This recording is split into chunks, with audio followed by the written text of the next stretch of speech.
I think like what is that? Pro 3 um or 3 Pro. The what's the other one? Grok. I'll be talking about Grok a number of times. And hey, what's up, man? And what's the other one? Perplexity and Claude.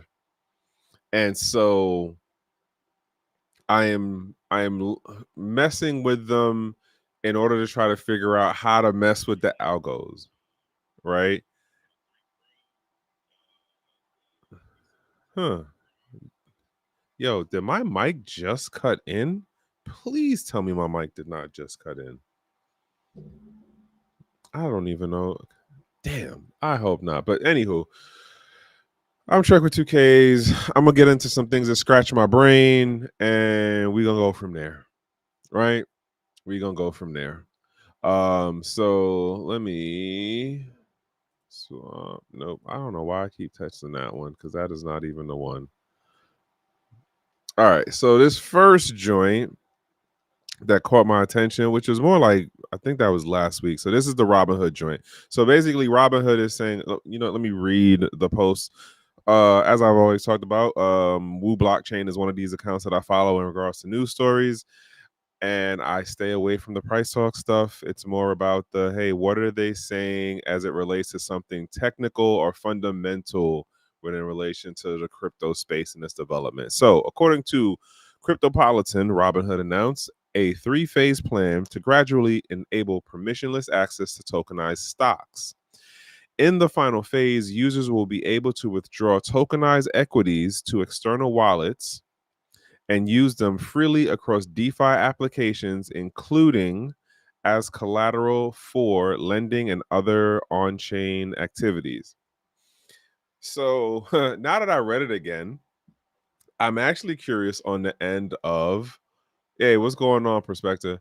Um, well,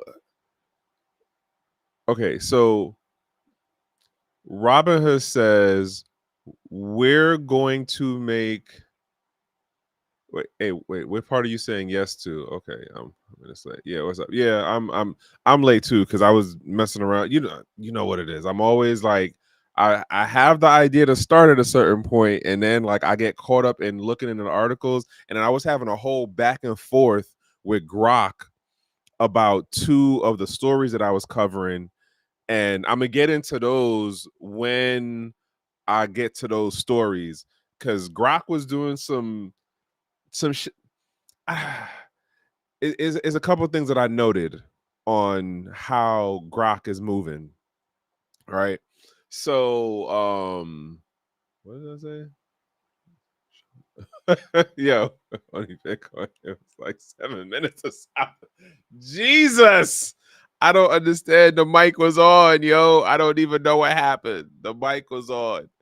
But anywho, so yeah, this is happening. So now the because like all right, because Robinhood deals with stocks on the was it the Nasdaq and it has the ETFs and all that stuff. So like who's doing the tokenization for them and then who's the partnership because this gets into the whole thing about like the secondary markets. Like it was like the whole thing back in the day on how when we was in the ICO phase, if a project released their ICO plan, it's like here's our tokens, and then people was off to the gates on the DeFi platforms pushing them out whatever which way. It was like screw whatever you over there talking about for Coinbase.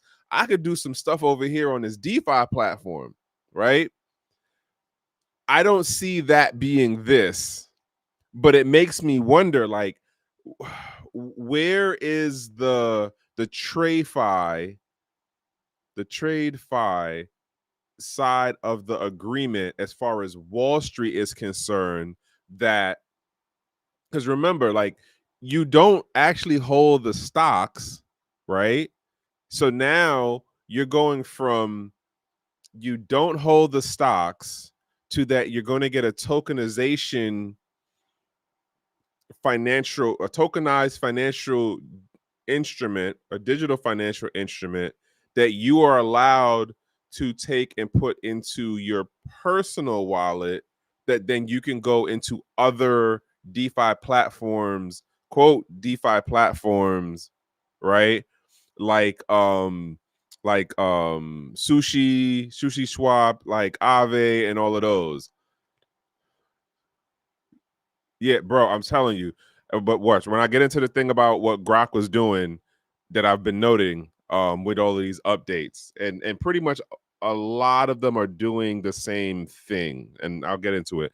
But it I don't know, man, like this I understand what the intention is as far as this pushing people along the technology development and the maturation and the experimentation of integrating some type of quote crypto product within the product offer, right?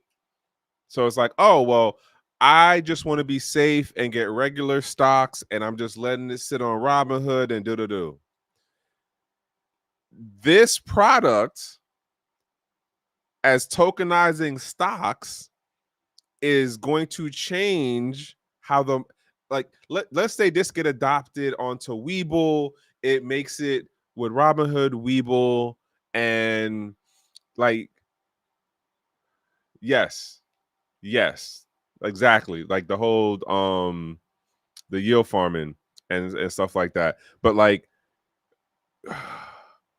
it's either going to be that other newer startups are going to come up and try to do this thing of tokenizing stocks, which again, I'm still on the like, you don't already own your stocks on these platforms to begin with. You technically don't even own the stocks in relation to like the TradeFi platform. So whether you talking Fidelity, Charles Schwab, JP Morgan, like there's a whole thing about like the ownership and what it really is versus what is the popular understanding, right?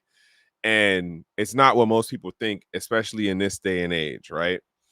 So I'm curious on how that agreement went and them trying to say, well, we're going to take the stocks that we own as the company, being Robinhood, and then we're going to tokenize it and allow, because think about this, you're not actually leaving with the ownership of the stock.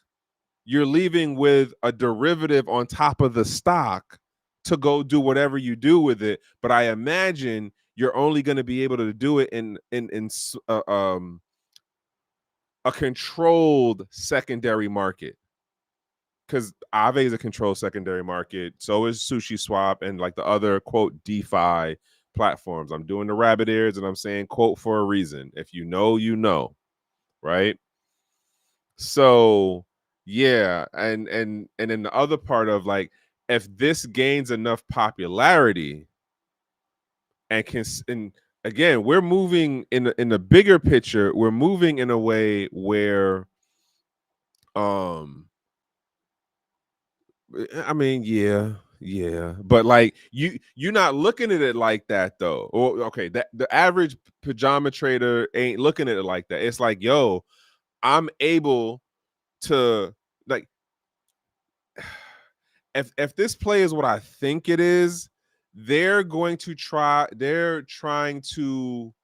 redesign the environment of the market in terms of TradeFi and how like Charles Schwab's and them have business hours. If it really, really is able to run on the DGens crypto vibe type of like environment, you're talking about 24-hour trading. Like those who know what it is from back when you was out at like 1 in the morning, 2 in the morning, looking at the Asian markets for when their exchanges opened up. Because in the earlier part, like you had to, stay up for a minute because now their people are up and they doing their trading and you trying to do your arbitrage to get your bag on whatever you were holding, right? If this really lands, oh, bruh, like in my mind, TradeFi has no leg to stand on but to make the adoption of this. But my issue is still, you already don't own the stock, and then they're going to give you a derivative, which is the tokenization of the stock. Now, are people going to make money? Sure, hell yeah. The question is, do you really understand which side of the business is making the money? Is it the end user as the quote token holder, aka the stockholder, or is it the company that's selling you the Pixes and the Axes, aka the stock, aka the token? Or not even, they're not even selling you the token. They're not selling you the stock. They're selling you the platform or the infrastructure to play with these financial instruments, these derivative based financial instruments, right? um this is going to be interesting to see how this play out. Like, I and especially for what's going on in just in the general economy. Like, folks are trying to find ways to get the additional bag. Like, y'all thought it was bad. What I don't know what that means, bro. The last comment, the ACCDSS, I don't know what that means. I recently went someplace, and when I tell you access, yes, 100%. Yeah. The stock market is not like, yeah. I'm not even gonna run down that rabbit hole about the whole Nvidia thing, and that shell game, because I can't completely explain it. But for the folks that I'm paying attention to, it doesn't. It definitely sounds like the government and the tech side is just playing in the public's face. Yeah.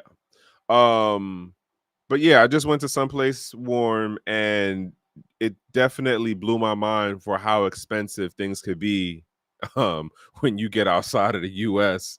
And then you're just like, wait, what? Gas regular is 565. That sounds like California numbers. Seeing as high as 8 for premium. Jesus. And but like, everyone's on their hustle.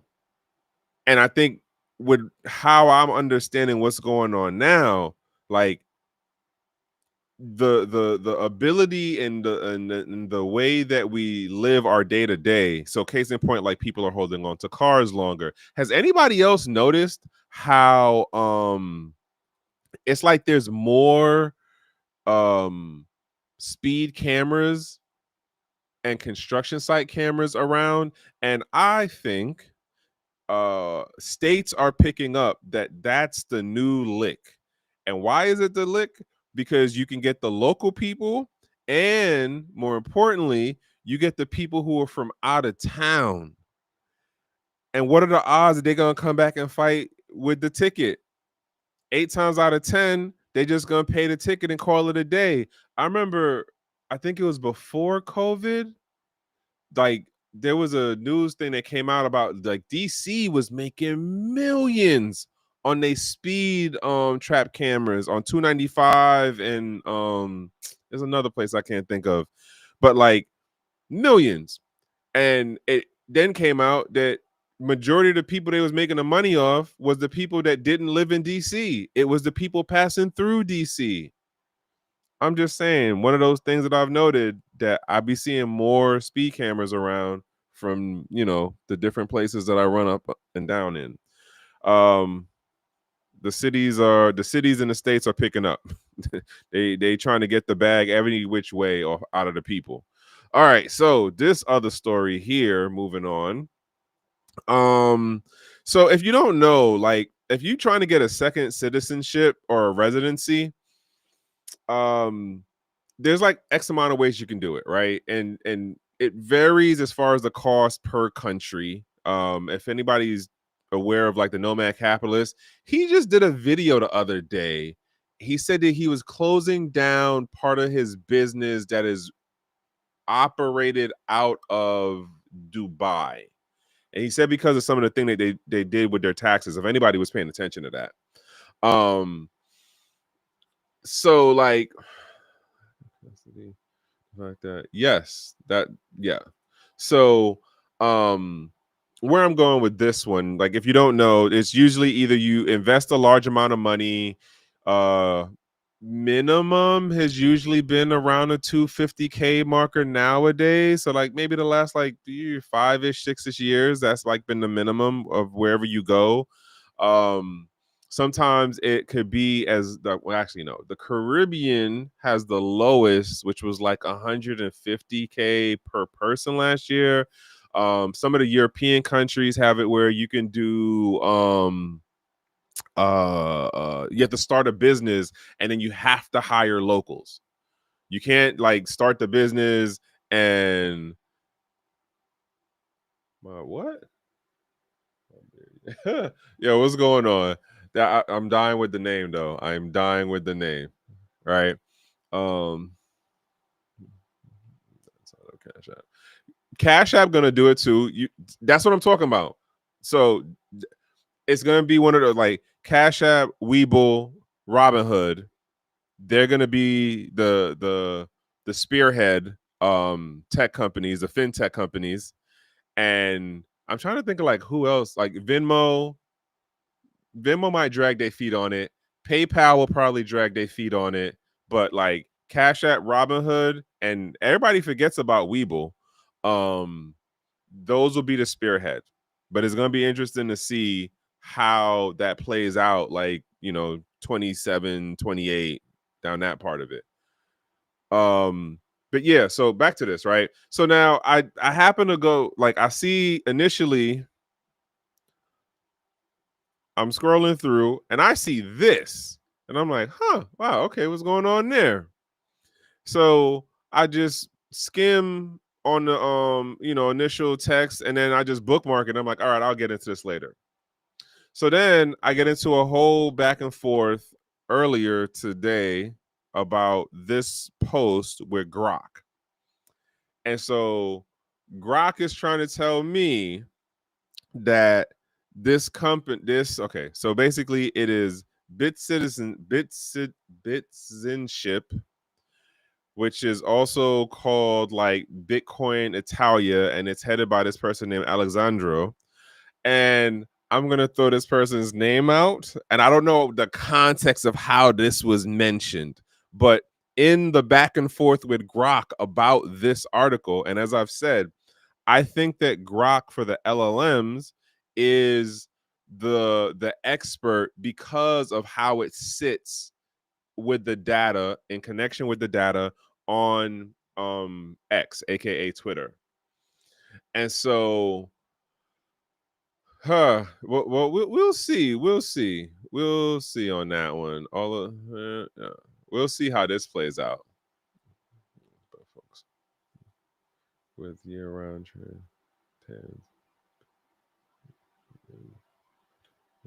that's true. I mean, if you've been out, like there's a sizable Italian population. There's a sizable Asian population in Italy too. Folks don't talk about that. But anywho, and so I'm reading through. Matter of fact, let me do this so y'all can see.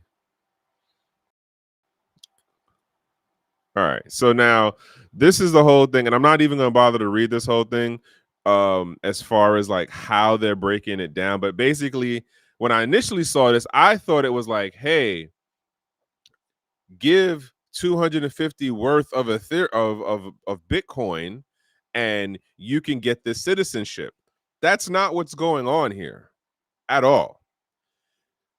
It is, hey, give $250 worth of money, $250 in euro. I think if you do the USD, you have to convert to the euro. And from there, we will acquire Bitcoin in our treasury because they're doing this, or they're projected. This company literally got put together like, well, it's registered or recognized this month. The guy could have had this idea for like years. I don't know, but whatever. So now you go and you give them the money.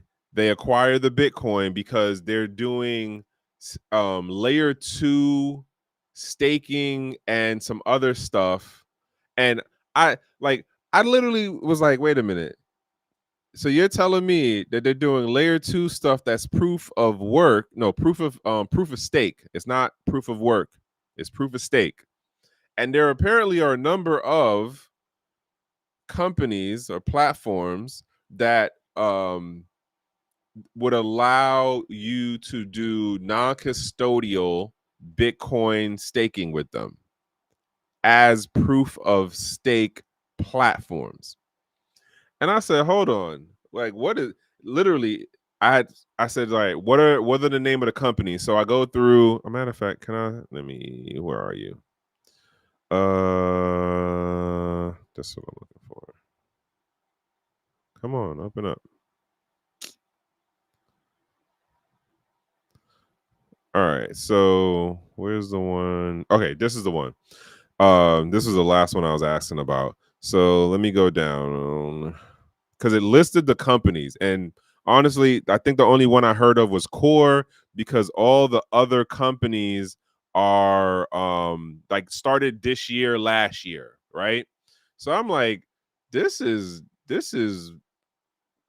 but the way the post reads, the way that Grok searched through Twitter, there's nothing that says that the companies that are listed in Grok that can do this function of non-custodial Bitcoin staking. There's nothing that says that this company or this group over here that is doing this residency program, because that's what it sounds like. The main business is to get people to put money in, and it's like, yo, in X number of months you'll get this residency for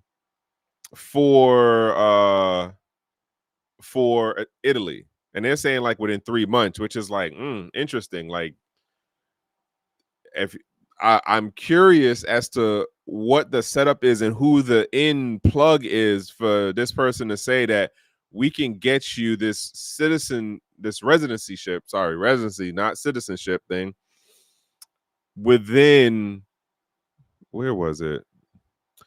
Hold on, where they said it in one of the parts, but it's like, all right, yeah, 3 to 6 months.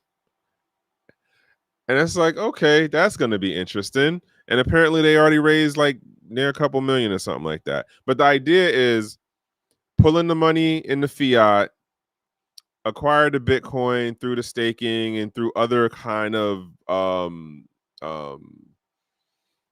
crypto financialization things. And then like every 24 months pay out in fiat. And mind you, the company is holding the Bitcoin.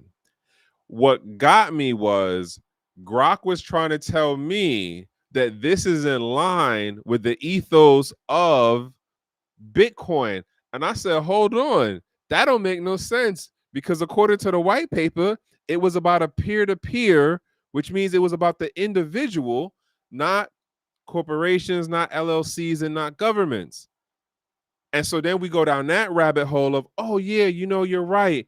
It doesn't align in regards to the individual person, but this company, Bitcoin Italia, is like, well, they're doing the self-custody, and they're not doing it where they're staking, but they hand over the Bitcoin to a Coinbase or a Kraken. So they're like, well, we're not doing third-party custody. We're holding it ourselves. And it's like, yeah, but like, the people who are investing in this, because this is all about equity, so you got to drop 250,000 worth of equity cash into this company for them to do all of the work.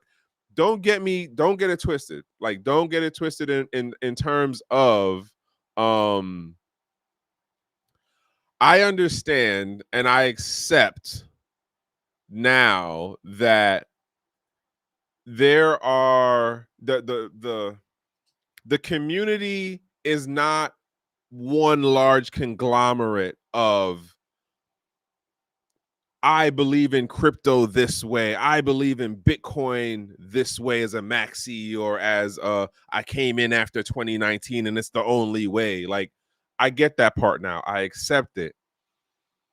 But when you've been around for a minute and you see some of the stuff and you look, and again, like this is what I was saying at the top of the hour, like you look and it's just like, but I mean, you could just do it yourself, but I get it. Like, you don't want to do the work. And as I've been saying for how long now, what gets me about what's going on now in the space is we're going back to the TradeFi mentality, the thought process of I don't want, I want generational wealth in rabbit ear quotes, but I don't want financial or economic sovereignty in terms of doing the work myself to secure it. I want to delegate financial responsibility onto another entity or person, but I want the rewards of that financial activity, which is not economic or financial sovereignty. In those two phrasings that I just said, that is you saying, I'm going to do X amount of the legwork, if not half of it, a quarter of it, all of it. That's not what's going on in this new age. In my mind, in my simple little, some random guy on the internet mind, we are working our way back into the TradeFi customer behavior. That's what this sounds like to me. Hey, give us your money. We're gonna do some things. Hopefully, we're gonna figure it out. And that was a smart move, yo. 24 months. We're not gonna say 2 years. We're just gonna say 24 months. And hopefully, in 24 months, they figure out how to start generating revenue on top of yes, that is what TradeFi means. But how do they start generating revenue on top of the staking? Because the staking isn't a sustainable thing. It can only run but for so long. And if somebody gives you 250K and you're just like, yeah, we're still trying to figure out how to make the money, especially if you have it where like there's an economic crash or like one of these proof of stake platforms goes out of business or has some kind of hack situation, or like there's so many things that can go wrong. You know what I'm saying? And it's just like, yo, like it was smart of y'all to do the 24-month thing, but ooh, like how long do you think it's going to work to just keep taking in the money and be like, yeah, we're going to give you the residency, in 3 to 6 months, but you only get to do the deposit part if you get approved for the residency program. So you could still just be sitting there and wait. Like it's an interesting setup. Where is it? No, this isn't it. I'm trying to find the companies that it listed because I only heard of like one of them. Where are you? Yeah, this is a reward. No. So, so arguably, they're trying to do like a Michael Saylor's strategy thing, but at the same time, it's not like that either. All right, so, no, that's not it. Oh, so that was the other thing to know. So I'm like, oh, they're running nodes. They're running their own nodes. So wait, they're not mining? And it's like, well, no. According to what this person is saying, they're not mining. They're just doing their nodes, and then they're running servers in order to like on laptops and servers in order to do the staking thing. And I said, all right, I don't know, this just kind of sounds away, because if you're running servers take up space, servers take up energy, servers take up resources, electricity on the end of running the servers, plus the cooling systems to deal with whatever space you're in. But there's no thing that says, hey, here's how many server racks we're running, right? Again, Italy's a beautiful place. If you can get a residency, cool. You know what I'm saying? The acceptance of, like, yes, this is another sign. If this gets legs and like has a couple of years of growth, or like not growth, but let's say runway. Because again, 24 months, they might not be able to make none of these platforms actually work with them in the 24 months. So like Core is one of the companies, Babylon Chain, Stacks is one of the companies. What was the other one? Where'd you go? It was Stacks, Babylon Chain, Xstat Network, which I know the only one I think I heard of is Core, and Core is the oldest one, and all the other ones are like 23, 24, came out this year too. But I can see this catching on. Yeah, I'm not even gonna throw that thought process out there, but I can see this catching on. I can also see it failing horribly. I can see it either of these ways. What did you just say? Yes, correct. Legacy. Yes. All right. Yeah. So yeah, that's how I'm taking this stuff right now. But I beat that horse enough. Let us move on to this next joint. So if I think I'm reading this right in what Lop is talking about, as I told y'all, I follow Lop because sometimes he throws out the funny stuff, he throws out the fuck around and find out stuff, and then he throws out some of the techie stuff too. So I like following his account for that mixture of things. And in this case, somebody was making fake fiat to get crypto, if I'm understanding this right, and then they got busted.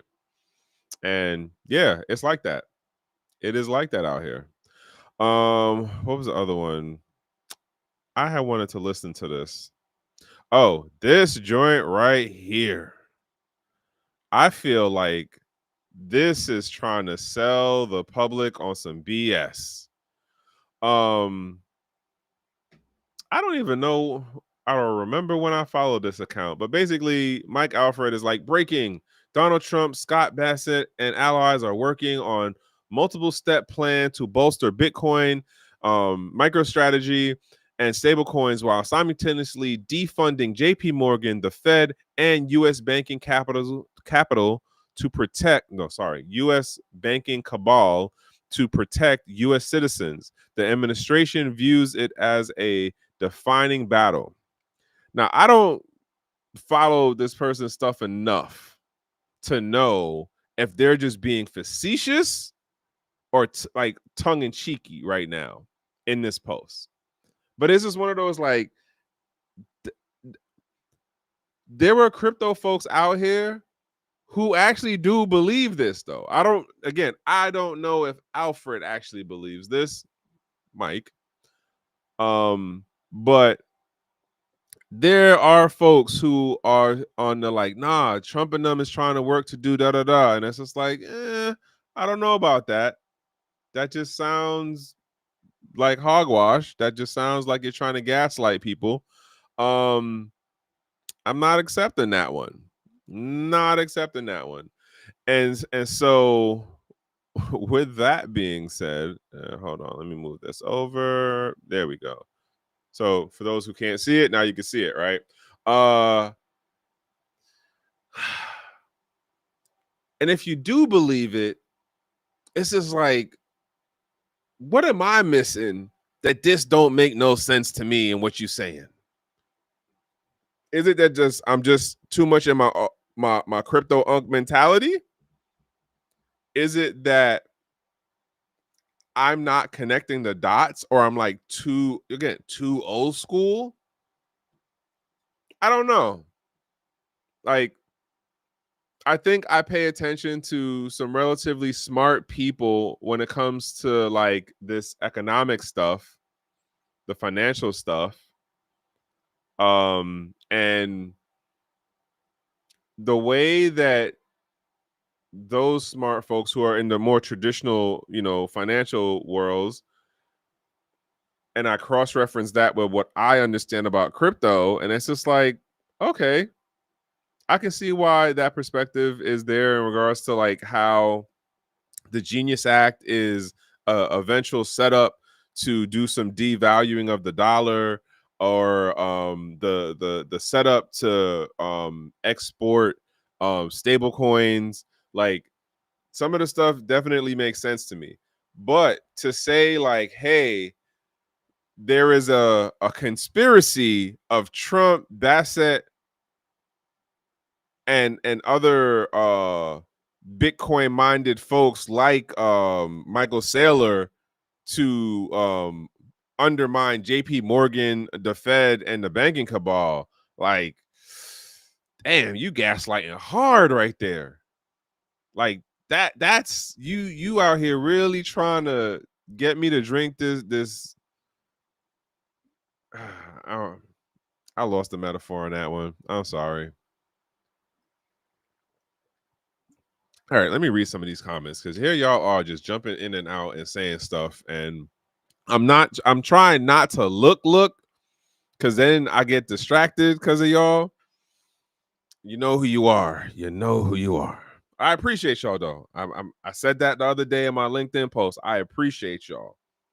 I will take the tangents and the rambles gladly. So where we at? What'd you say? So you see what Only Bitcoin said: modern fintech equals moonwalking into the future. We're looking ahead at BTC and crypto, blockchain, etc., but we're moving backwards, right back into the banksters' clutches. Why? Physical laziness. Yeah, yeah. Who said this? Come on, pop up. The revolution has been co-opted by the oligarchs. Yeah, yeah, that too. Where you at? And who's the other one? There's another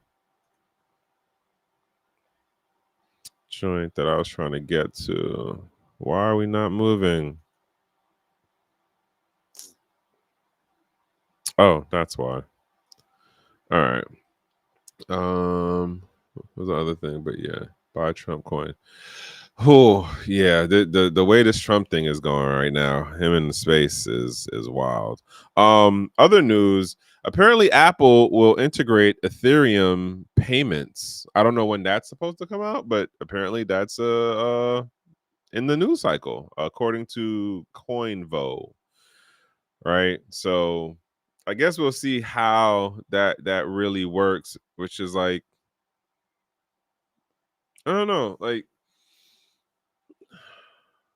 what is it? Best viewers rainbow. I'm not even worried about that one.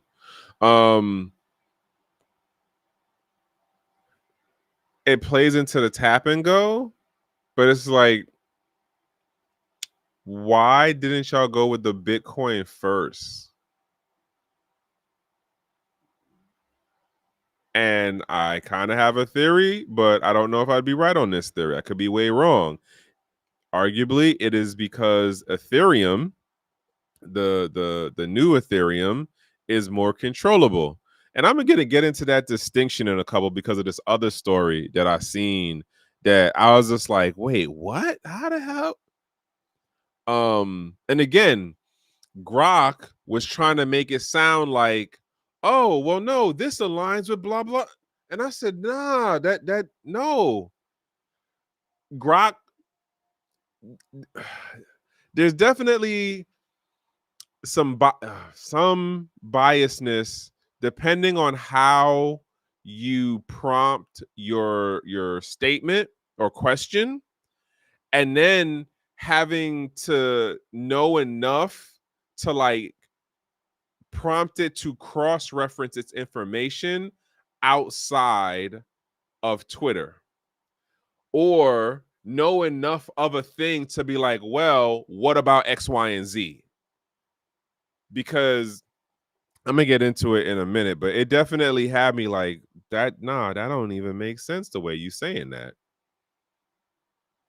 All right. What was the other thing? I'm reading this one now. So Mr. Bay ears?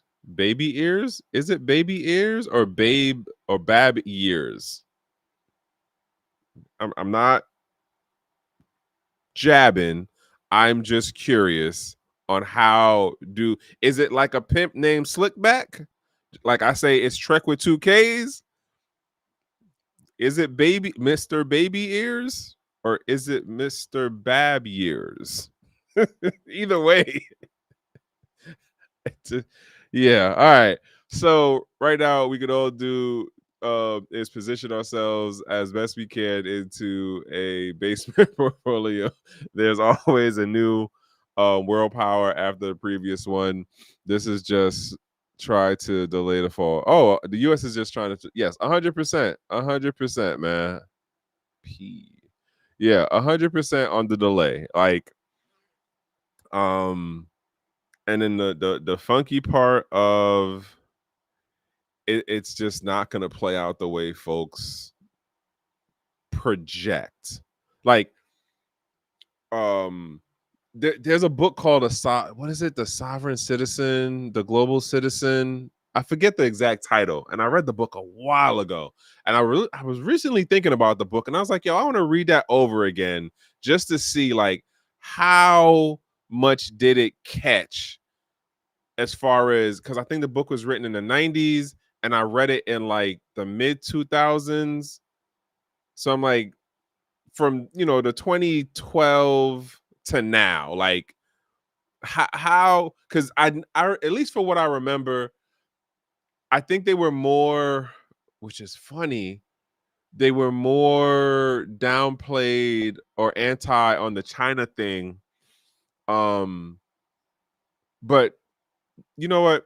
I'm gonna get that book back again and go through that, and I'm gonna bring it up at some point, especially because of how things are moving right now with this whole BRIC situation, and then like what China has been doing with the digital yuan over like the last 2 years, right?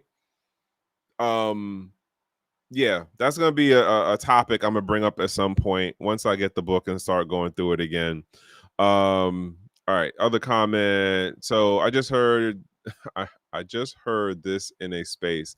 They said they didn't like how Wall Street was treating crypto like a side piece. I mean, Wall Street, Wall Street, nah. I think the side piece is the graduated version from the redheaded stepchild that it used to be. And like back before what, 2018, you had financial institutions playing in the space, but they were doing it very on the low, very, oh, we don't touch that stuff, we would never. But back then you could do certain things, like you didn't have all of the readable names and identification stuff the way you have it now, right? So like there's definitely stories that came out about JP Morgan playing in the space around, I think, like the 16-17 period. Fidelity jumped in early on the mining stuff. Oh god, who else am I trying to think of? Damn, I can't think of the other stuff right now, but like if you've been around Mr. Baby, okay, it is baby ears. Huh, interesting, sir. I Yeah, I'm curious onto how that became the handle. I imagine there's a story behind it, but that we could say for another day. Yeah, so like arguably crypto has graduated from the redheaded stepchild to the side chick.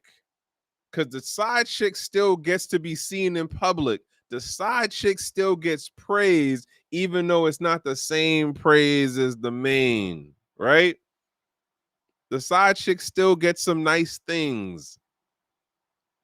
Gets, you know what I'm saying? Like, I would argue that's a come up. I would argue it's a come up, especially for how folks was talking back in the day.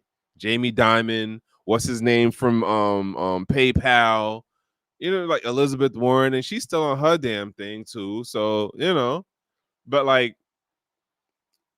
it's arguably a come up, and they are they going to take the old school ideologies with it? No, we already see what it is now. The folks that are moving into the space now, or the folks that have like been in the latter half of the teenage years of Bitcoin and things like XRP and stuff, like it's not the same mentality, it's not the same understanding. Like those of us who are old enough to remember what the '08, '07, as far as I know, for some of the economic folks I pay attention to, we're saying the start time was really '07, when things started to go, oh shit. And so like folks have been conditioned to have short memory spans. The general population has been conditioned to prefer convenience and delegated responsibility over economic and financial response and sovereignty. The same thing with digital sovereignty. We go for the convenience, myself included. I'm not even gonna cap for y'all. Like, I'm in the same boat for certain things.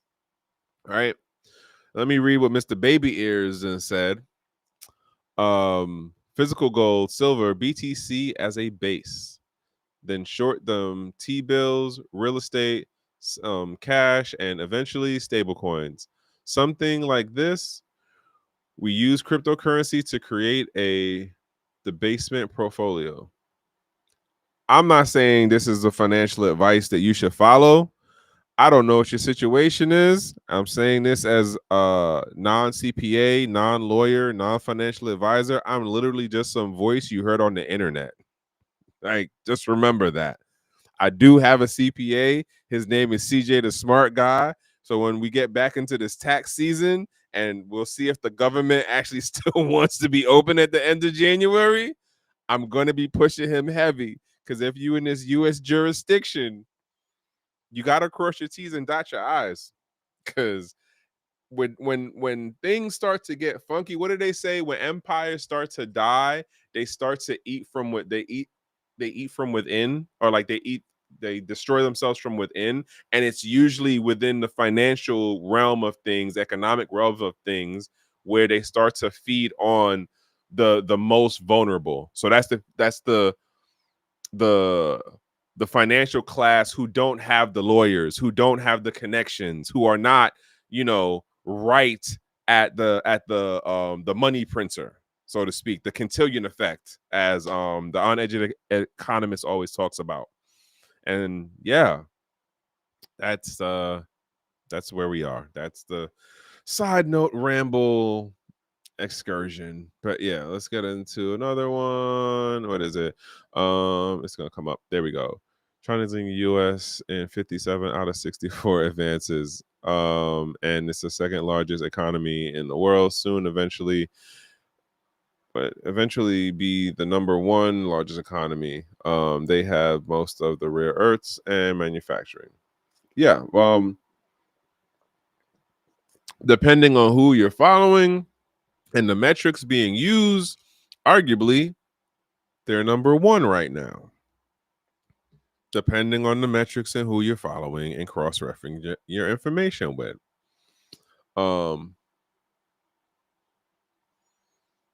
What? Huh?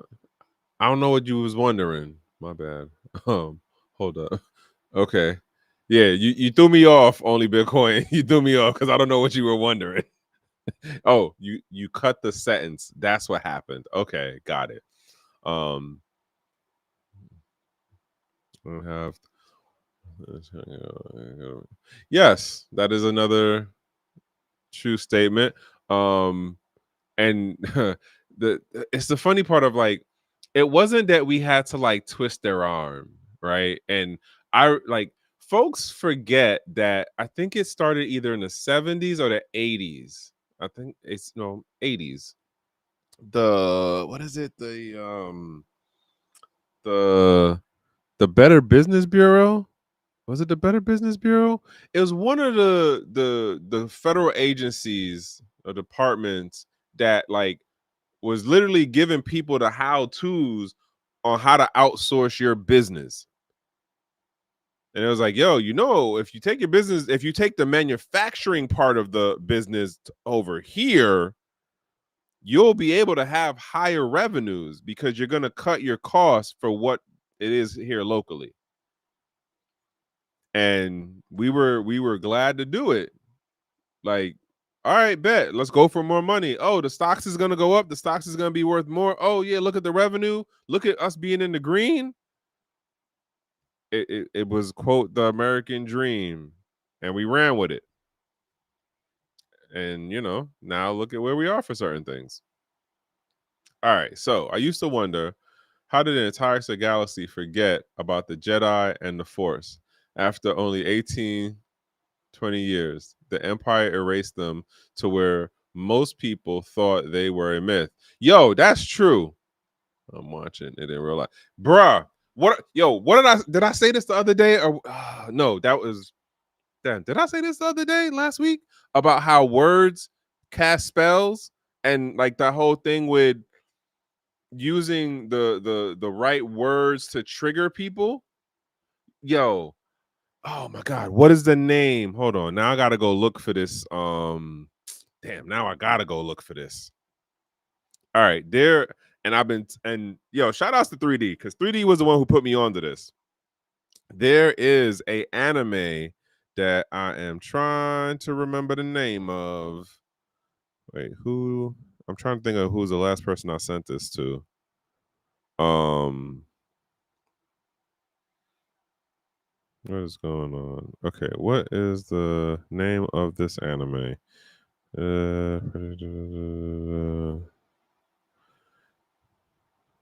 No, no, where are you? Damn, I cannot remember the name of this anime right now. But when I tell you, it so exemplifies the the way that like the world is operating in terms of like you see turmoil is constantly like um focused in certain regions and pockets. Um and like that anime so goes in about that and how like it's an intentional thing. Like somebody basically figured out how to hack vocabulary to be able to trigger people and societies and nation states to constantly be in flux of violence. And that's literally like the core of the whole thing. And when I look at how things work out in this real world, and when you listen to some of the stuff that is said in the news cycle, between some of the stuff Trump says, between some of the stuff that Benson says, um even what's his name from the Federal Reserve, like the stuff he says that influences the whole thing of how the market looks at like the 2% rate thing, right? Like they all play the game. They all do their part in doing the do. I was listening to Majori. I'd be messing up her name, but the one who just resigned, the Congress lady from Georgia, and even in like how she was talking about her resigning, it was just like, oh, okay, like you still playing the word game for how you're saying like, all right, I'm out. I'm done with this. I'm gonna go back and find another way to like support my community. But you were doing certain cues. She was playing. You know what? Let me not. Ooh, I had to reel myself back in just now. Better Business Bureau. Yes, the Better Business Bureau. That's who it was.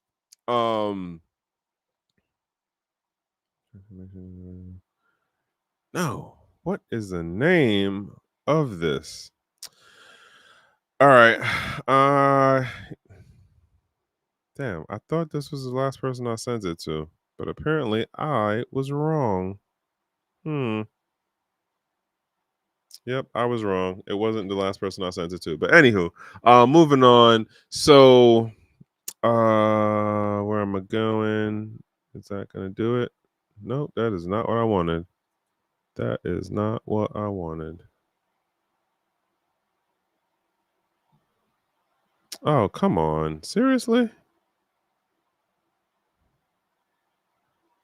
Oh, come on. All right, sorry. I'm over here trying to move around. Okay, there we go. Nope. All right. Sorry, I'm trying to get back to the page I was on. 21st century, Chinese century, American century, 20th century. So I've proposed this question out. This is more of my LinkedIn like talking point of what does the U.S. empire morph into after it loses the number one position? Because history showed us that like Rome quote fell. Like it didn't fall in terms of the country, the people and stuff no longer existed. It was, hey, you guys aren't the top dog anymore. You can't go around doing the shit that you was doing before, right? So like then Spain has their run at it, England has its run at it, and these places still exist, right? But like you would swear to goodness if we aren't number one, oh my God, the whole American population is gone and done for. Like, that's what you would think in my mind for how I understand what is being pushed out in the mainstream news. Like, oh my God, if we're not number one, then like, hey, America's about to just be gone. Like, the people are going to be gone. The country's never going to be a part of history again. It's like, no, like, it has to mature, it has to change, it has to migrate, it has to evolve into something else that is in relation to what the bigger geopolitical situation is. Like history continually shows us, like no government or civilization lasts forever. We may have these long ass cycles that can go, a couple hundred years, but no one gets to be king of the mountain forever, right? Although it's not enough to talk about many segments of society and the government reporters, entitlement propositions are projected. Ooh, 2035, Medicare, Medicaid. Yeah, listen. And at some point that conversation, shout outs to my gang folks. That conversation is going to happen at some point. Like I was talking to somebody about this the other day, and we were making a point about if our kids wanted to join the military now, we'd be on some like, hell no, don't even do that to yourself. Don't. Like the incentives and the way things are, nah. Like I remember when my son used to ask me certain questions about stuff. I'm like, nah, like I don't think it's a everybody thing, but I think what got me more was not everyone is ready for the trade-offs that come with serving. And then if you like are one of those career folks where you're trying to do the 20, it's the trade-offs is real and it can vary. It's a mixed bag, and you don't get to pick and choose what you want. You go through your experience, your time, and like You just get handed things.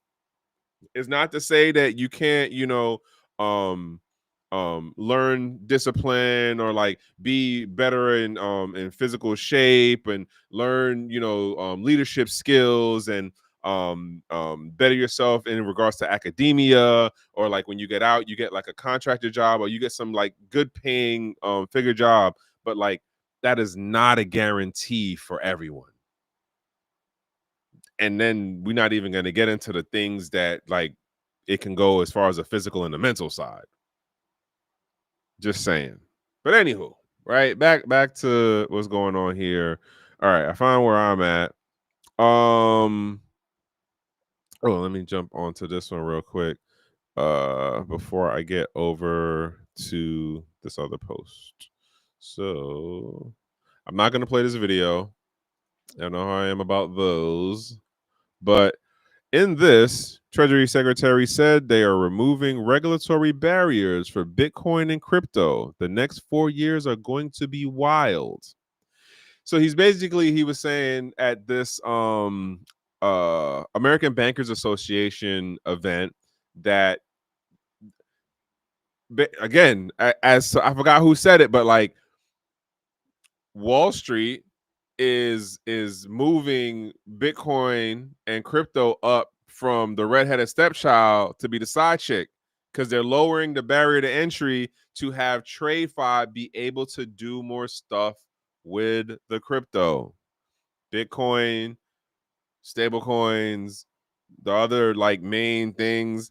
Friggin', where is it at?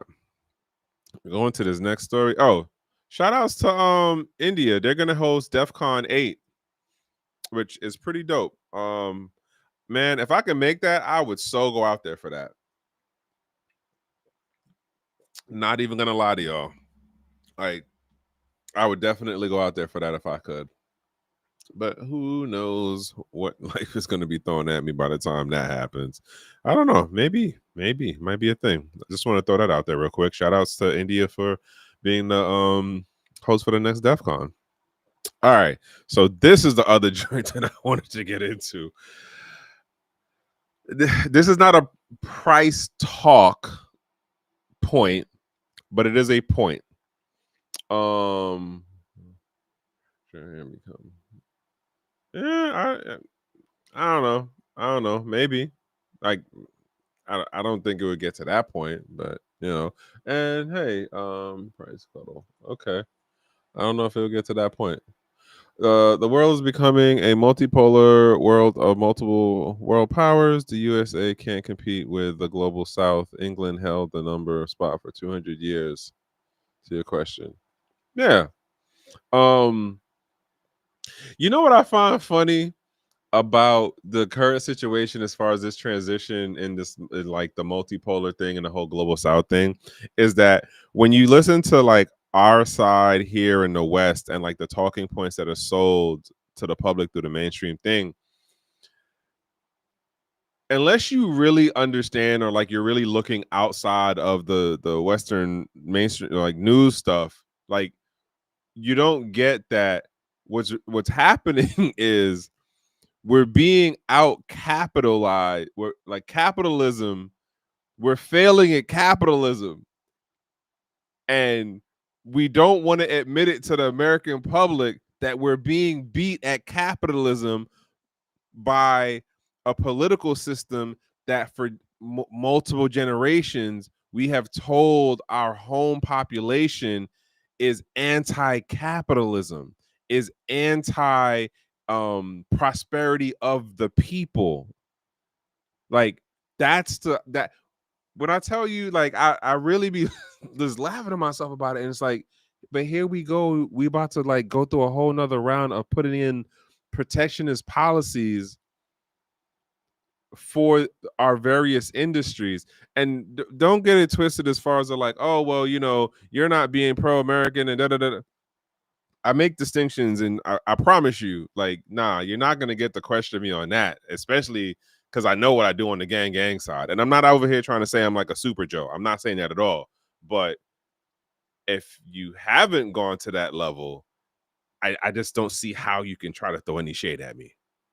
But nonetheless, I still have eyes and I still have a brain to understand and like cross-reference what I'm being told in the mainstream media here, and then when I cross-reference it with stuff outside, it's just like, oh, this stuff ain't adding up, and we are being beat at the thing that we like promoted as the this is the West. We are the bearers of capitalism. We are the bearer. We're not going to talk about the political side, but on the economic side of it, like we're being beat at our own system. That's just where we are. But let's jump into this real quick. All right. So seeing this story too, and it kind of threw me off, and I was just like, wait, how does that work? So it says this is on Cointelegraph. Huge Bitmine, not Bitmain, it's Bitmine, wants to own 5% of ETH supply. And in my mind, I was like, well, how does that work if there's no cap on ETH? Like it isn't Bitcoin. There's no just a limit of blah blah blah amount. And so now I go over to Grok and I'm like, hey, make this make sense. How does this work? And so I have a whole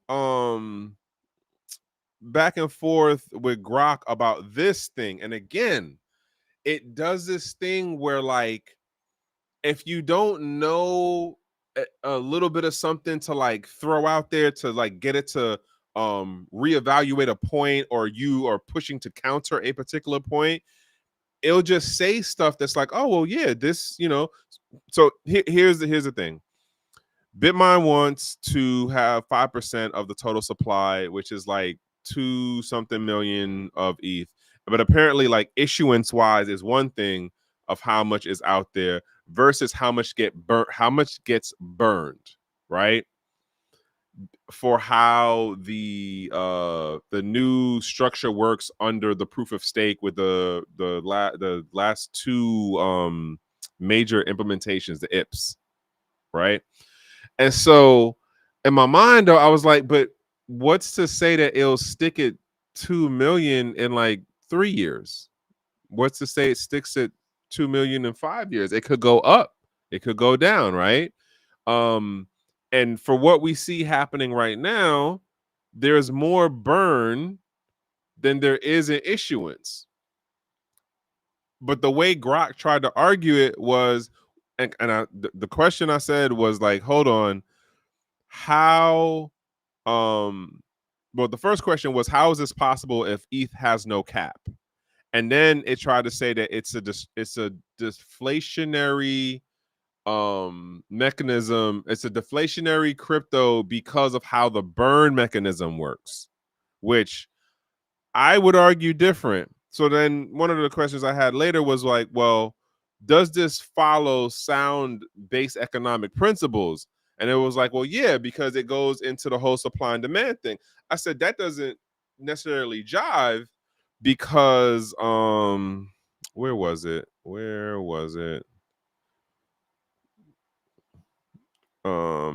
So you see where it said, so that was a question I had. Hey, how does this follow this? As far as I was like, oh, this is a textbook example of supply and demand dynamics. And I was like, but they can drop in ETH and then they can pull out ETH, and then you have the burning thing going on. That's more of a, and then granted, then they try to run down the rabbit hole of saying, well, we've had different types of um money destruction in different forms. So it's like, oh well, when banks claim back bills in circulation. So like we no longer have a $500 bill. We no longer have oh man, I think there was like $1,000 bill at one point in circulation. So there's like, oh, that's money, that's money destruction, which is the same thing as burning. And I'm like, no, because the value is still transferred out into something else. No, or it gave an example of like, when gold is melted. And I'm like, no, but the gold is still gold. Like it didn't lose the value because of the form that it was in, right? Another example was like, oh, if you lose some of it. The lose part is not the lose, the destruction. There it was. The destruction of money over time because it deteriorates in regards to the physical aspect of it. I'm like, all right, that one's kind of making sense. Got you. But my point being is that these LLMs, they're definitely getting better at answering questions and like matching, token sets and stuff up together.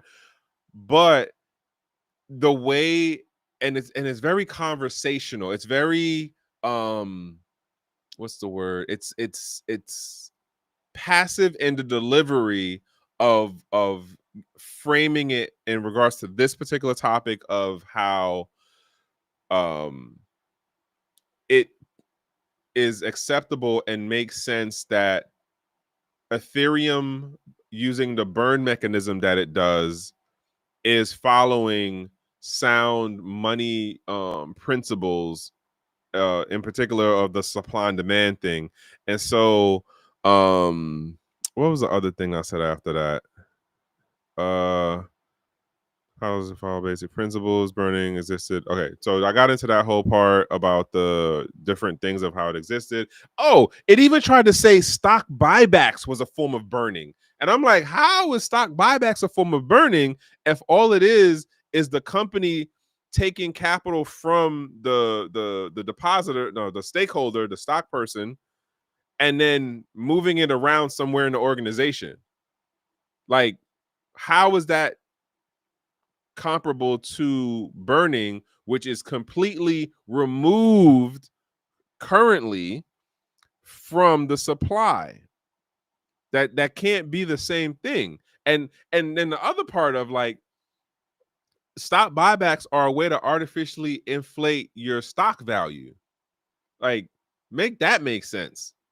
So like, you see what I'm saying? Like, it's these little, I don't, I don't know if subversive is the word to use in this situation right now, but it definitely does some things that, for how it argues, it's just like, nah, like you got to have a level of understanding, or at least be able to throw out enough questions to get it to rethink the things that it said and make the corrections and like admit to the corrections. What was the other thing? There was something else that I had got into. So the last part, and I don't know if this is going to work out for Bitmain or not. I have no idea, honestly. But the other part that got me was, what guarantees, because what did I say? I said, if the burning mechanism is literally just code in a smart contract, what guarantees that down the road there won't be a code developed to unburn ETH? So it basically made this argument of like, well, one, it would be really intensive as far as the financial resources to be able to do it for what you'd have to do for the staking. Then it would have an issue in regards to the public perception. And I said, hold on. At one point in the ETH community, code was law. And then the founders of the nonprofit side under Vitalik and them was like, you know what? We're going to go back on the chain. And that's how you get Ethereum Classic, and then you have ETH now. So code was decided to not be law anymore by the minority of the folks that were in the leadership role and stuff at the time. Community initially did not agree with that move. But now, when you talk to folks who came in after all of this, and when you question Grok about things related to Ethereum, it makes it sound like Ethereum, this Ethereum is the original Ethereum. This Ethereum didn't do a breakaway, didn't do a rewrite, didn't counter its original ethos. And that's the part that has had me like, are you serious? Like, but in some veins and some thought I get it. But again, if you don't know, um if you don't know enough, or at least have a way of like figuring out how to question the response, because that's another thing I do now. Like, so I'll literally I'll write out my initial blog for LinkedIn, and then I'll put it in like DeepSeek, and then I'll put it over in Claude, I'll put it in Perplexity, and then I'll see the different points that it gets at me about. So usually there's some grammar stuff because I'll be horrible at spelling. But what I've noted of late, maybe 2 weeks ago, 2 weeks back, I would always get a rewrite. I didn't have to prompt for the rewrite. Now all of a sudden, I don't get any rewrites from like none of them. Grok, Claude, Perplexity, DeepSeek. It'll give me corrections, but it won't give me the rewrites automatically anymore. And the other thing that I noted that has been going across all of at least the ones that I'm using, is there's more online search capability being integrated into them. Because, and I say this because for how my prompt setup is for when I have it look at my blog writings before I post them, one of the ones I did I think last week was like, how does this sound in tone and in the brand and style of Trek with 2Ks? And I said like, this is for Trek with 2Ks LinkedIn posts. And so there was some searching thing that happened on the back end that, like, I think it was Claude that was able to look at the Twitter and the YouTube stuff and the LinkedIn stuff and was like, yes, this matches, or this is in sync with blah blah blah blah blah blah blah. And I was just like, oh, and like it named a couple of things that are maybe like 3-4 years old. And I said, oh snap, like it's going back. I wasn't expecting that. They're getting smarter, they're getting better, but it's still a level of like, you gotta still do some level of your own due diligence when you're using these LLMs, aka AI systems, platforms, because the hallucination isn't the same as before, but it's definitely not 100% hitting with accuracy. Hence why now all of them at the bottom, after they give you the prompt, they'll have that small disclaimer of, oh, blah, blah, blah makes mistakes, or blah, blah, blah sometimes does not have the most accurate information of blah, blah, blah. So one of those other things to like pay attention to and watch out for if you're getting into messing around with these LLMs. Oh, what was the thought process I had earlier? Oh man, what was I? There was something that I thought about earlier that fell in line with what you're saying, Mr. Baby Ears. That damn, I can't remember the thought I had in full about, but it fell in line with they're trying to mess um with the market, and it's just like, oh, you can have the setup for down the road. Oh, okay, bet. This is what it was. All right, so I'm gonna run through these real quick. So apparently Brazil is being bearish, or like they're trying to figure out how they're gonna do their cross border crypto taxes, which basically means there is more metadata going into the blockchain transactions that will allow for more geo blocking. Like, and Brazil has some pretty sizable exchanges, for Latin America. I forgot the name of that. Was it at Brazilteca? I met them folks when I was in Chile, like in like 2019 or 2020. But yeah, that's the direction they're moving in. What was the other one? Oh, and then this one also like kind of got me too. With MasterCard has partnered with Polygon to integrate crypto transactions with usernames. So that whole readable ID thing, right? That's what that's about right there. So we're gonna see how that plays out down the road. More integration. As we've seen with the private equity for decades, BlackRock is perhaps the number one example of this. They own a piece of everything. Yeah. Who's bigger? Or like who sits in the because like what's the name of them? Procter and Gamble. Procter and Gamble's portfolio is huge. Huge.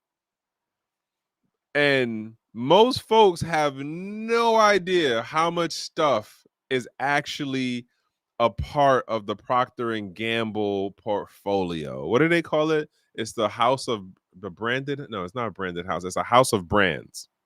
And in terms of marketing stuff, it's a house of brands because each company product has like their own, packaging look and blah blah blah to them. But they all are a subsidiaries of Procter and Gamble, and they've been around for a minute. Monty J7G, I have no idea because I don't know what the hell that is. And Mr. Only Bitcoin. Grok is hallucinating based on garbage in, garbage out principles as far as data goes. Sad look, Elon is being complicit. So, all right. If you prompt it and then you know how to counter it in this response, you can get some accurate stuff. It's just like, but you gotta understand how to deal with the prompting part. And the prompting means like how you're configuring your question or statement to give it like, well, am I asking you a specific thing? And for me, and I'm keep saying this, when it comes to the crypto thing, I see Grok as being the expert because of where it sits. Is it garbage in? 100% it's garbage in. 100% it's garbage in. I would imagine though that let's say, over this next like 5-8 years, maybe more along the line of 5 years. Yo, you know what's funny? Now that I think about this, Grok is Elon's version of Cliff High's web crawler, but focused um on Twitter. That's what Grok is. Grok is Eli's version of Cliff High's web crawler. And what did he call those, the reports? Damn, who remembers? What did he call the reports? I can't remember the name of them right now. But yeah, that's literally what it is. So like it's the whole thing of like it'll get to a better um sentiment analysis. That's what it doesn't have in regards to understanding like, yes, it can see 50 posts about Twitter. 50 posts about Bitcoin that say price go up. So it's like, oh, the sentiment for price increase is positive. But can it tell the difference between the troll and the actual quote believer or the maxi? Can it tell the difference between the gaslighting and the sarcasm? It doesn't in my opinion, it doesn't have that level of sentiment analysis, which was what Cliff was really working on with his stuff. I think that's going to be my talking point. I think that's going to be the talking point. Screw off on Ethereum, screw off on the Italian residency thing. The talking point is going to be Grok is Elon Musk's version of Cliff High's web crawler. And I cannot remember the damn name of what he called the reports. I'm so annoyed right now. All right, I'm going to come back to that in a minute. But all right, next joint is Japan will lower the tax on Ethereum gains from 55% to 20%. That is wild. I did not know it was that high. That's holy cow. I did not know it was that high. And that is the last story I got as far as what I have looked to cover today. Yeah. So like I'm mixing and matching and trying to figure out some things and playing around with this whole AI stuff, the LLMs and some other things. And like I said, like I don't have no guarantees on nothing and this is the surefire. I'm just literally out here experimenting. Like I am you know what? I will wait until I get that particular endeavor done before I actually say something. But I am certainly playing around, and I'll admit I'm not using it in the most efficient way. I'm definitely not using them every day. But I am playing around with them. Like y'all see, if you follow me on the Twitter side, I got the blue check thing going on. And I'm trying to use these LLMs to figure out how to deal with the content side, the YouTube side channel stuff, and like yeah, with the the crypto stuff. But then there's some other things that I'm looking to do that I literally be throwing out ideas to them, and then I'll just see like what they give as the output for plan of action. And it's so crazy. Like you can cross reference them and it and you'll see how the answers either evolve or how they stick to their guns with what they say is like, oh, you should do this. Yeah, like that's where I'm at right now with this whole crypto and LLM aka AI thing right now. And trying to figure out, how do I step up the game but in a different way going into 2026. I'm not 100% sure yet, but it's all an experiment and it's all a like fail forward kind of thing. At this point, what am I think wait, so 2018, 19, 20. Yeah, like the content thing, I didn't realize how long I've been at it. Like it's been a good minute at this point. Um Definitely more than 5 years, yo. That's crazy. And in different kind of iterations. And like the videos and the audio stuff is out there. Like it is out there. Um now I got to go through the process of gathering everything back in. Lord. But I got multiple AI agents to be able to do these things. So that's the stuff that I'm going to be working on going into 2026. Yeah. Oh, so let's close it out because I need to have this be a certain length because of something that I'm trying to do with one of the AI platforms. So yeah, we heard the things that I covered. India is about to in Mumbai. They're about to have DevCon 8 in 2026. There's that residency crypto platform thing going on. It's gonna be interesting to see how that play out. And then as y'all saw, there were a couple of things going on with Japan as far as lowering the tax burden for Ethereum, which like again, I did not know that was that damn high. That's mind blowing. Why are we not moving? Yo. All right, bet. And then take you off. And then some would say congratulations to Polygon for making this business partnership with MasterCard. I'm just still not a fan of Polygon like that per se. Well, no, that's a lie. Yeah, I'm not gonna hold Polygon like I hate them or anything like that. But I do still agree with that earlier statement of crypto has moved up from the redheaded stepchild to the side piece. Because now you got Bassett at the Treasury Department talking about crypto.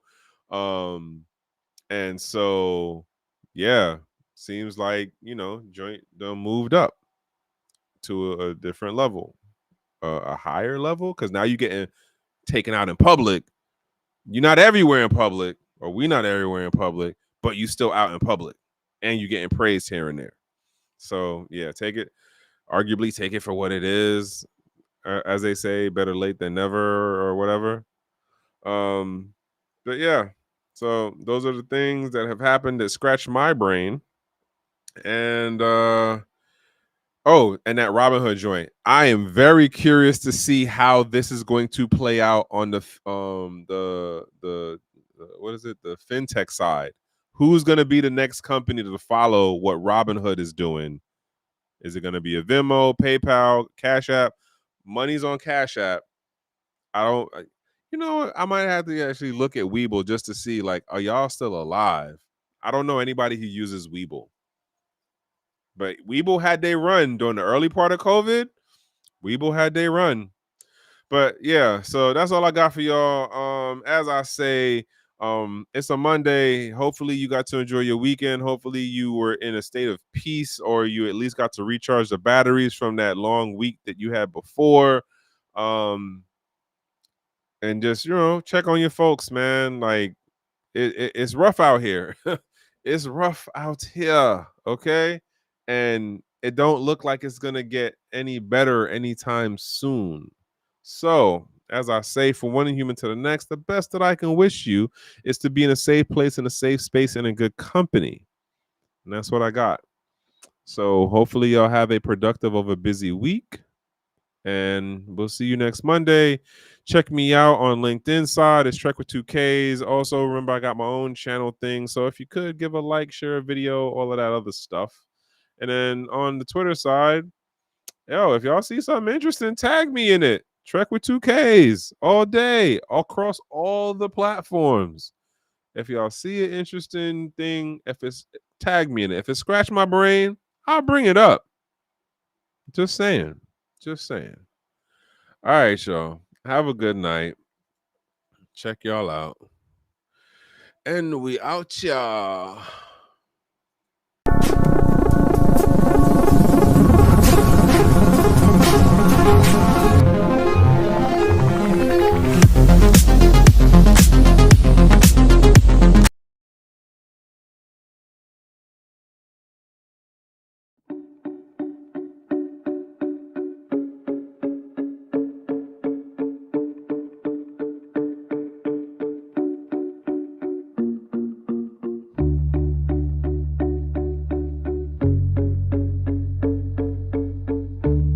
I'm Trek with 2Ks.